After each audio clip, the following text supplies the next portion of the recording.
Okay, so wanted to go over a few Sorcerer Basics. We're using Miss Ninny Fufu as our subject.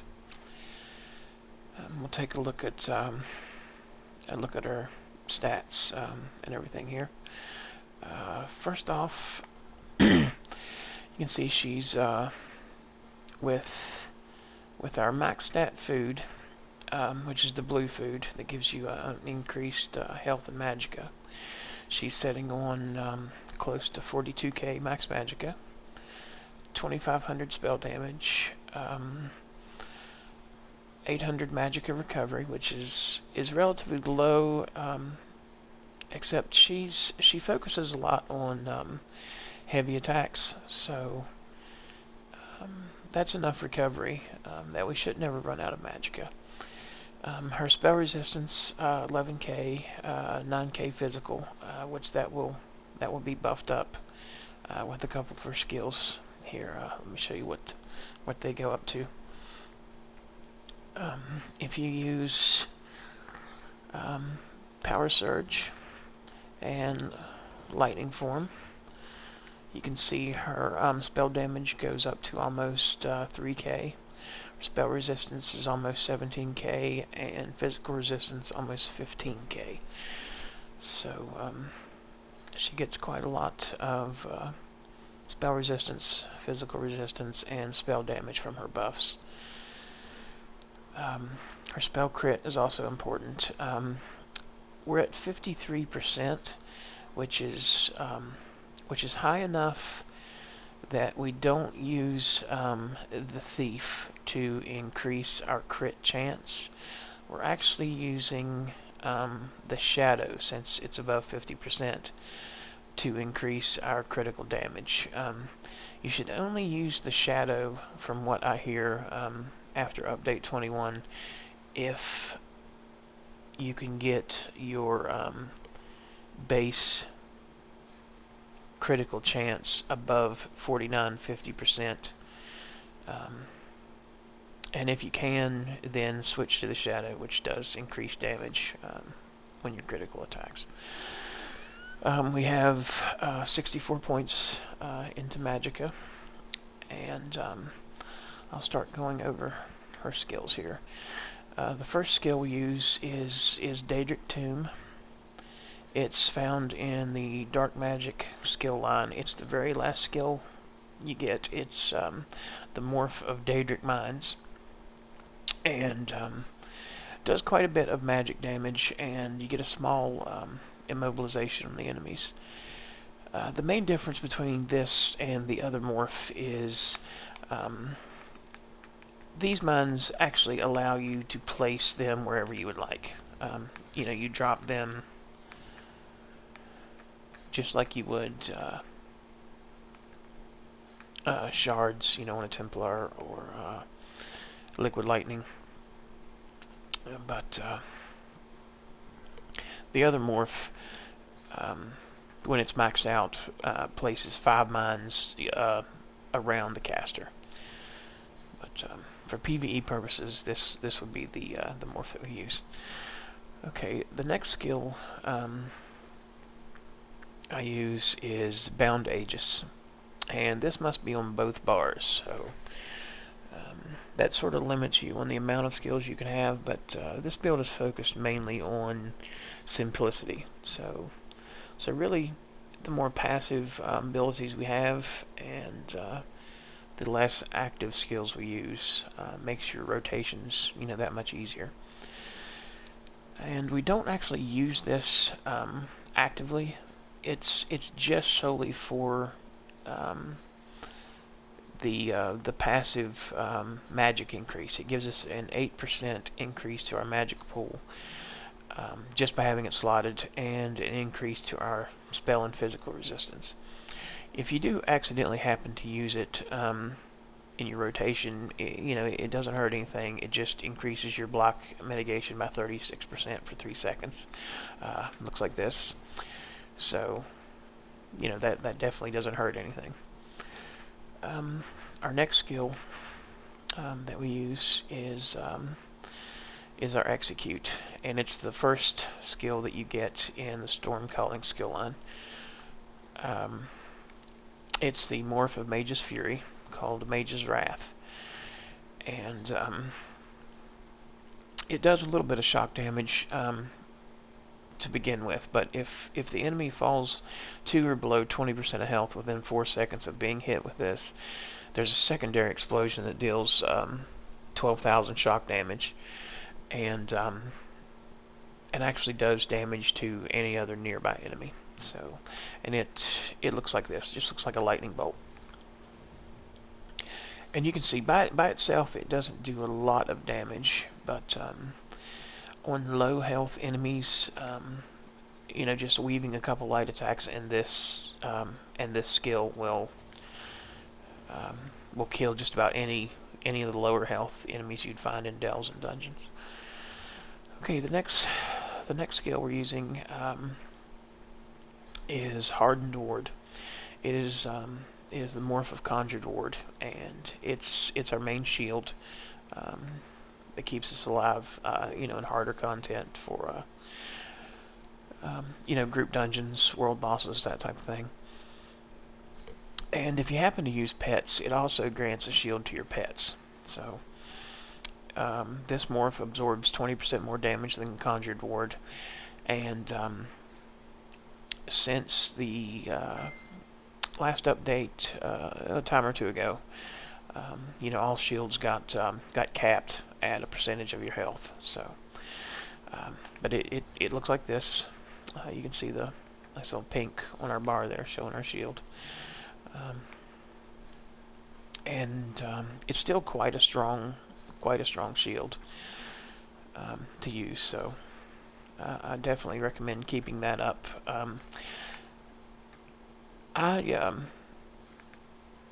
I usually keep it in my rotation. Regardless, I'll you know, buff up on my back bar. You know, drop my DOTs and then apply my shield. And as you can see, you have time to go back to your back bar, reapply everything, and get back to your front bar before your shield expires. So it definitely lasts long enough to get your rotation in. The last skill we use on our front bar is Inner Light. It's in the Mage's Guild skill line. You get it at Mage's Guild 2. It's the morph of Mage Light, and we don't use this actively either. It's solely on our bar to increase our magic pool by 5% and increases our spell crit. So that is our main skills. Then we move on to our ultimate. Our ultimate that we use is Thunderous Rage. It is in, of course, the Destro Staff skill line. It's the Elemental Storm morph, and depending on what type of staff you use, it has a different name. Of course, we're using lightning, so it's called Thunderous Rage. But the good thing about this, it does quite a bit of damage, and since we have a lightning staff equipped, it actually increases the duration of the ultimate. So we're doing, you know, 9,000 magic damage. Instead of 7 seconds, we do 9,000 magic damage for 9 seconds. So I don't have it charged up, but I'll go into a delve or a dungeon and show some of these skills actually used on some enemies. Okay, moving to our back bar.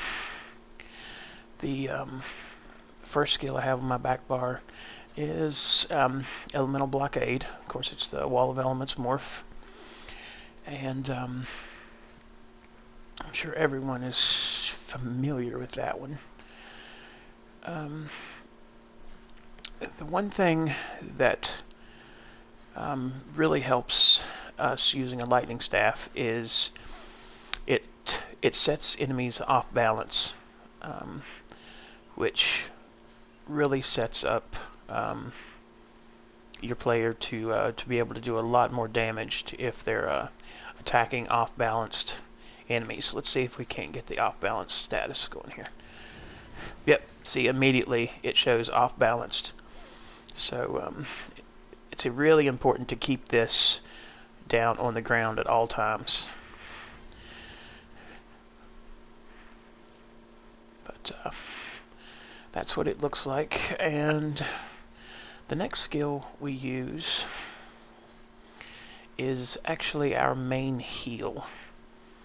And it has a nice little passive with it too. It's a very strong ability. It's in the Storm Calling skill line. It's the 4th skill down. It's the morph of Surge. And what it does is it gives us a 20% increase to our spell damage for 33 seconds. So, you know, that's quite a long time. You don't have to include that in every rotation. You know, about every other rotation is fine. And it also, whenever we do critical damage, we actually heal for 25-50, and that could occur every second. So you can see any time when this is up and we do critical damage, like see right there, crit damage, crit damage, crit damage, crit damage. So as long as this is up, it's very hard to kill us. The next skill we're using is Boundless Storm, and it is the morph of lightning form. And it has it's a small DOT, but it lasts for 23 seconds. So it does add up, and it also gives us a huge bonus to our spell and physical resistance. And the morph gives us a nice little movement speed bonus. So you can see here's the movement speed bonus, which comes in quite handy in tricky fights, you know, getting out of AoEs and away from bosses, that sort of thing. But like I said, you can also see when you get within melee range, you can see it ticking. You can see the little damage over time, and see it actually crits. So that is another thing, when Surge is up, will actually heal us. So once you get everything rolling, we're constantly ticking. Well, there's Grothdar, which I'll go over equipment in just a bit. But moving on to our next skill is Liquid Lightning. This is usually the first thing that I drop coming into a fight. It's the morph of Lightning's Flash. And it does 2,900 shock damage every second for 10 seconds. And it also has a synergy that, you know, teammates can activate. So it is quite a powerful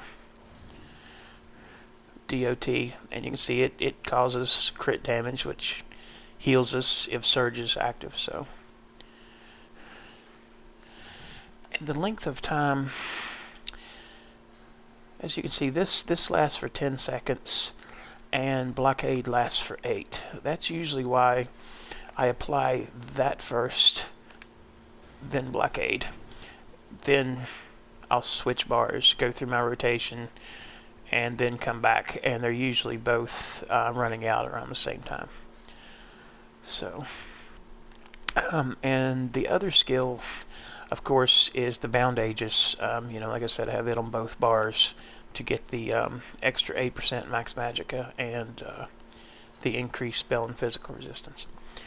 Okay, our back bar ultimate is Ice Comet. It's good if you have it. It's fine if you don't. I don't actually use this ultimate for anything except for a passive that I will go over in the Mage's Guild skill line. The only time I would ever maybe use this is if I don't have my front bar ultimate charged up and you know, the boss is getting ready to die, you know, and I just want to kill it fast. So that's it for our main skills. I'll as you can see in the skill trees, I've got all the passives unlocked. There are some in the Daedric summoning skill line, like this, when a Daedric summoning pet is killed or unsummoned. I don't use pets, so this is not necessary if you don't use pets.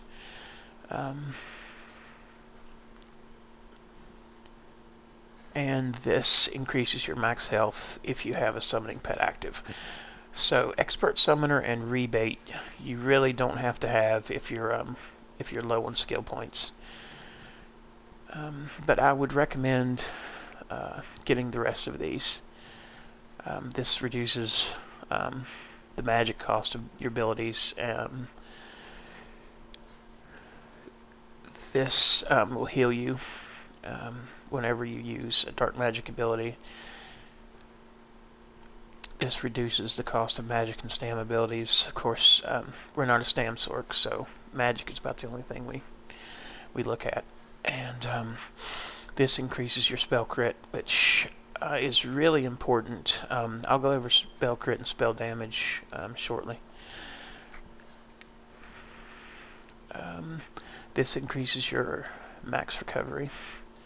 This increases your physical and shock damage, which we do quite a lot of shock damage. About every bit of damage we do is shock damage. And this increases our damage done. For every 10% of health they have. So basically, the stronger the enemy, the more damage we do. So it's kind of like a reverse execute, but it's quite good coming into a fight with this passive. Okay, and this increases our spell damage or weapon damage if you're a Stam Sorc by 2% for each sorcerer ability slotted. She currently has an 8% bonus, so another quite important passive. Destro Staff. I've got every one of these passives unlocked. Shock Staff, heavy attacks, damage nearby enemies for 100% of the damage done, which when I go over the rotation, I'll show you why that's important. This ability lets you ignore some of the spell resistance of enemies. This increases your chance to apply the burning, concussed, and chilled status effects. We had talked about the concussed effect, which is really important with this build. Okay, this increases your damage done with AoEs when you have a lightning staff. And this actually lets you restore magic when you kill an enemy with a Destro Staff ability. So if you're dropping your ultimate on, you know, a large group of adds, you know, you're constantly having magic come back to you. So also another good ability. I've got all of the passes in light armor. She is stage 4 vampire, and that's basically for the increased magic recovery. And it reduces your damage taken by up to 33% based on your missing health when you're under 50. So really, the lower a vampire is in health, the stronger they become because of this passive. So also in tricky dungeons, when you're stage 4 vampire, if you need to sneak around, you can see she's basically sprinting in stealth. So at stage 4, that is a really handy little perk for being a vampire. Of course, you have the fire damage increase when you're a vampire, but really, vampire or not vampire, most people will tell you this: you're going to die if you stand in fire anyway. So just have to be mindful of where you're standing. Okay. Let's see what is next. Okay. Get to the Mages Guild passives. I've got a lot of these unlocked, but the one that we really want to look at is this one, Magicka Controller. It's the fourth one down in the Mages Guild passives. It increases your max magicka and recovery by 2% for each Mages Guild ability slotted. So we get a nice bonus to our max magicka just for having Ice Comet slotted on our back bar and Inner Light slotted on our front bar. And that is one of the things that allows her to have such a large, magicka pool, 42k. Some people, especially with the recent racial passives, argue that a high elf is probably a better choice for Sorc, but dark elves, in my opinion, are still quite powerful. So, like her passives, we get the reduced damage from standing in lava, which is good. Because if you know me, I find myself standing in lava quite a lot. We get increased to our max magicka or stam. Increases our flame resistance, which is good if you're a vampire. And we get immunity to the burning status effect, also good if you're a vampire. And we get a nice solid just flat bonus to our weapon and spell damage.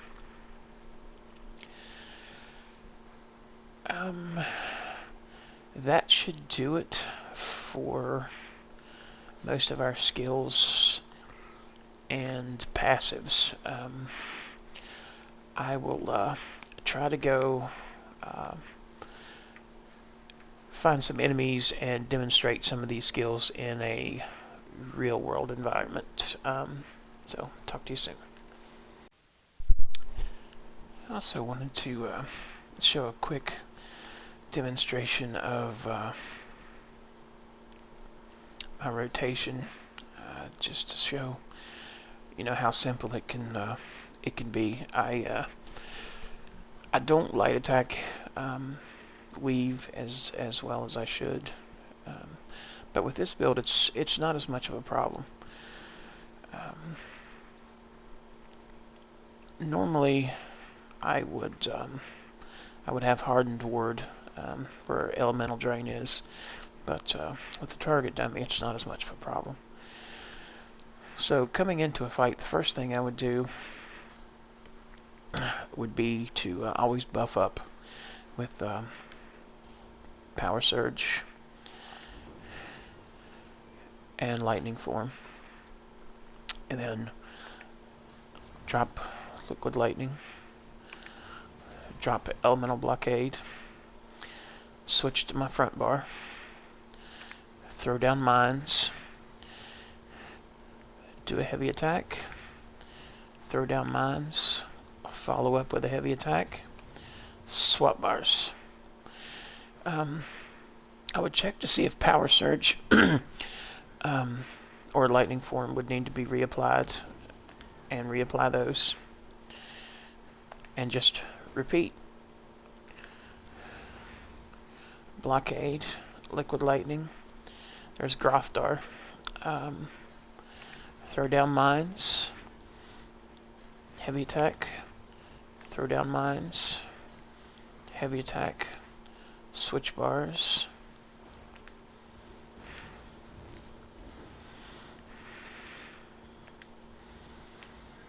so as you can see, it's quite an easy rotation,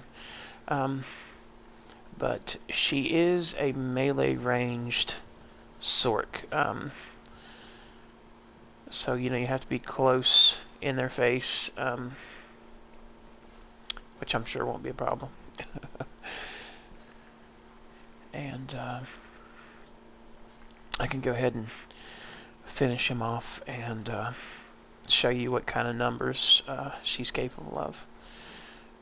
Of course, this is assuming someone, you know, applies some kind of debuff like LE Drain to the enemy. But LE Drain, buff up.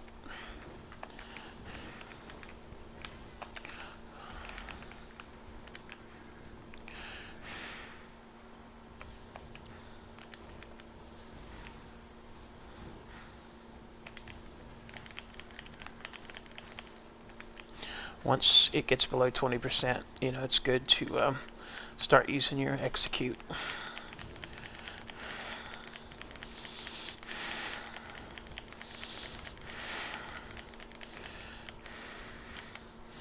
And you can see, with that little bit of health left, you know, she was able to get 36k DPS. Of course, those numbers would be lower, you know, with a higher health enemy, but just showing you how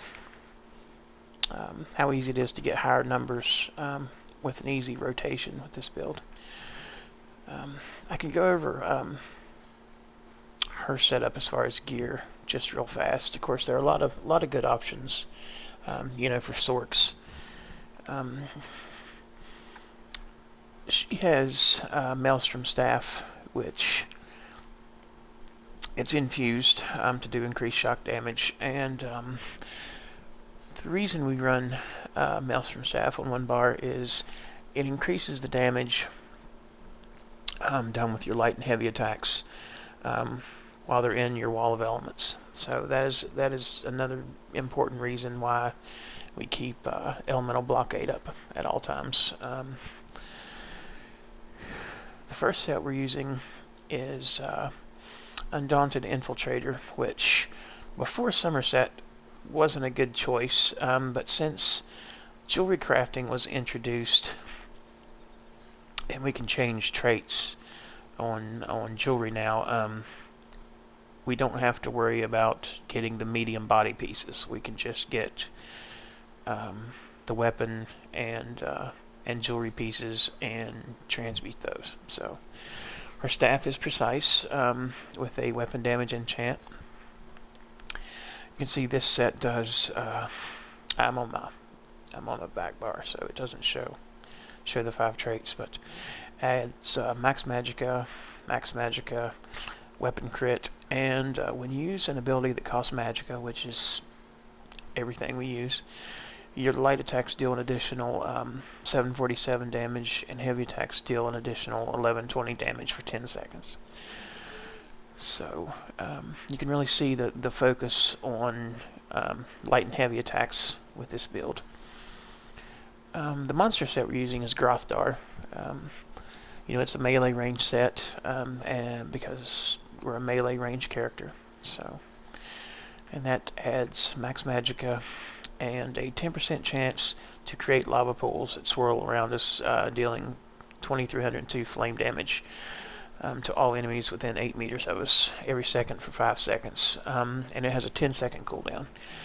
But if you've ever used it, you know how often it procs and the type of damage it uses. So the other set we're using is a trial set that drops from the Craglorn trials, most specifically Aetherian Archive. Infallible Ether is what I call a heavy attack set. You can see the 2 items add spell crit. We also get Minor Slayer, increasing our damage done to dungeon, trial, and arena monsters. Spell damage for 4 items, and 5th trait is a buff to our spell crit, and our fully charged heavy attacks deal an additional 882 damage, and they're also afflicted with minor vulnerability for 10 seconds, increasing our damage taken by 8%. And let me see if I can get this to proc to show you what. Yeah, see the purple looking mist or haze around the target. That's infallible ether. So you know it's active whenever you see that effect. And some of her traits aren't perfect. You know, I have divines on her head instead of infused. I have infused on her shoulders when it should be divines. Her legs should probably be infused. The necklace should probably be infused to get increased spell damage. I did transmute this ring to infused for the increased spell damage, and she has one piece of jewelry with Bloodthirsty, and it increases our damage against enemies under 25% health. So once it gets anything gets low health, any attack she does really almost has like an execute effect. But that's just a quick you know, overview of the set she's running. But there are a lot of good Sorc sets out there. You know, Julianos is a really good craftable set that you can use. But that's just currently the set I'm using.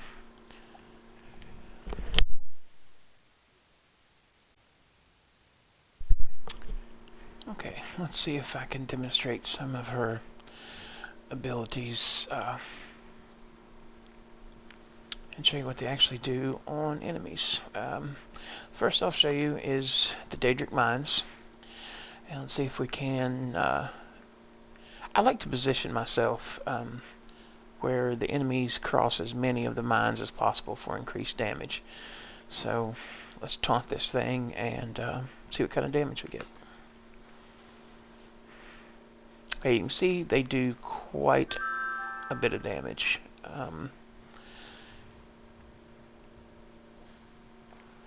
And it appears I'm probably going to have to be going all over Tamriel to find things to demonstrate her skills on.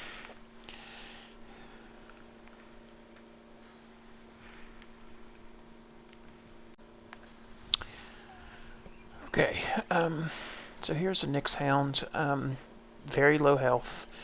I wanted to demonstrate the execute to show you. I wanted to see if I could get the additional damage if it falls below 20% to show you what type of increased damage we're dealing with. So okay, it's at 57, 43. Let's hit it with.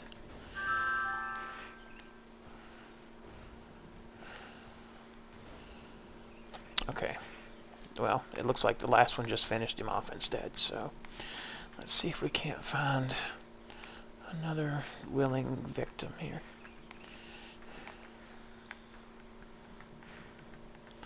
But that really, you know, demonstrated how strong even your execute and just a couple light attacks can be against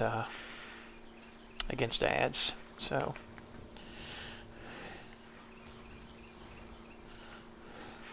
And you can see the extra splash damage it did to the Quama when I killed the little Scrib.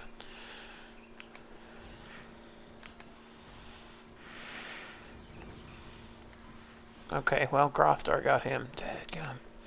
Okay, yeah, she's a little stronger than she needs to be for demonstration purposes.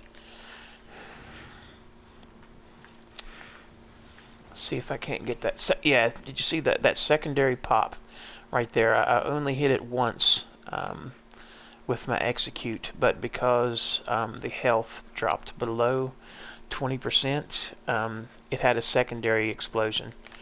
Let me take care of this thing real quick. Yeah,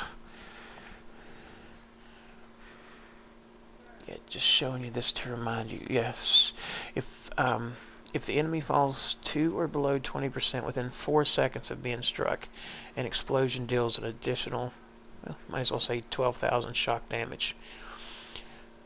And that is quite a powerful ability. So once they get down near 20%, this ability really wrecks. So important to keep that in mind.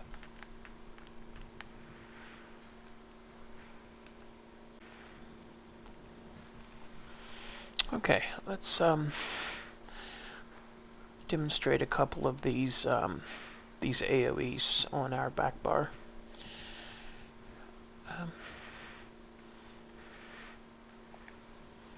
Let's drop that lightning on him. You can see it's ticking, and it's quite powerful on low health enemies. As you can see, that's enough to just to kill most low health adds on its own. Of course, we won't just use that ability by itself, but quite a powerful ability. We'll try a blockade on this one to see if we can't get the off balanced status effect. Yep. See, immediately you can see was off balanced and took quite a large amount of damage just using elemental blockade. So very strong attack. So I don't think there's anything out here strong enough I could get a full rotation in, but what it would look like is you see the adds in the distance. You would buff up with Surge, Lightning Form, drop Lightning Splash on them, Elemental Blockade, and usually that's enough to wipe any group of adds.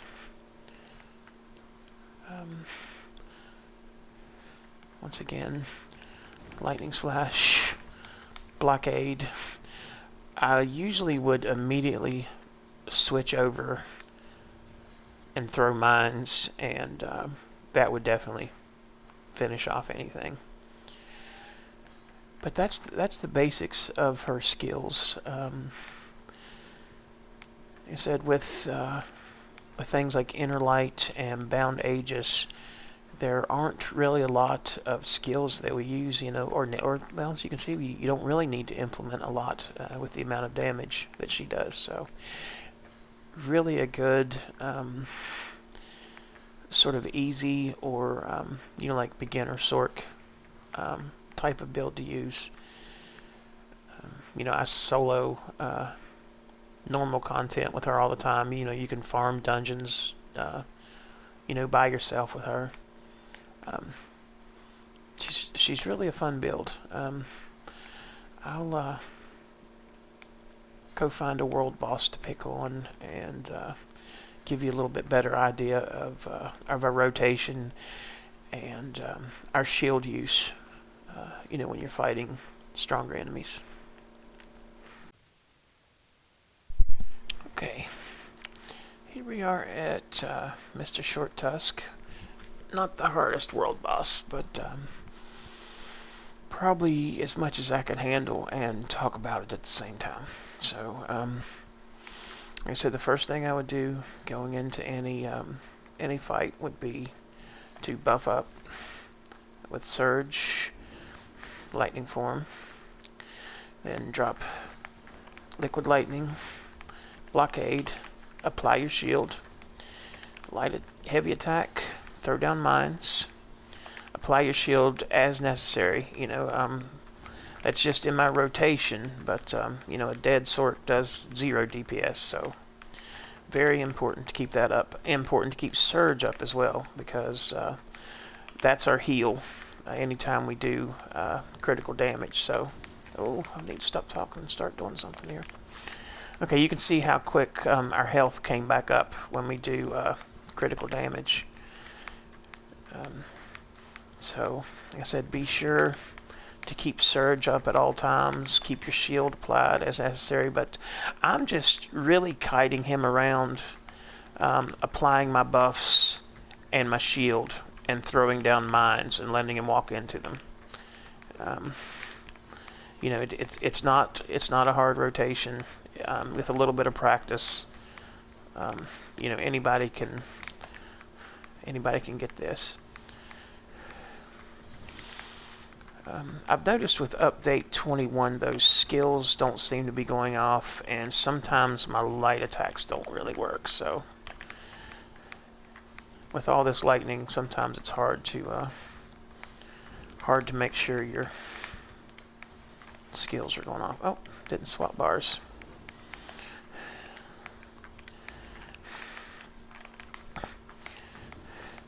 Let's see, now he's within execute range. Just make sure your shield is up.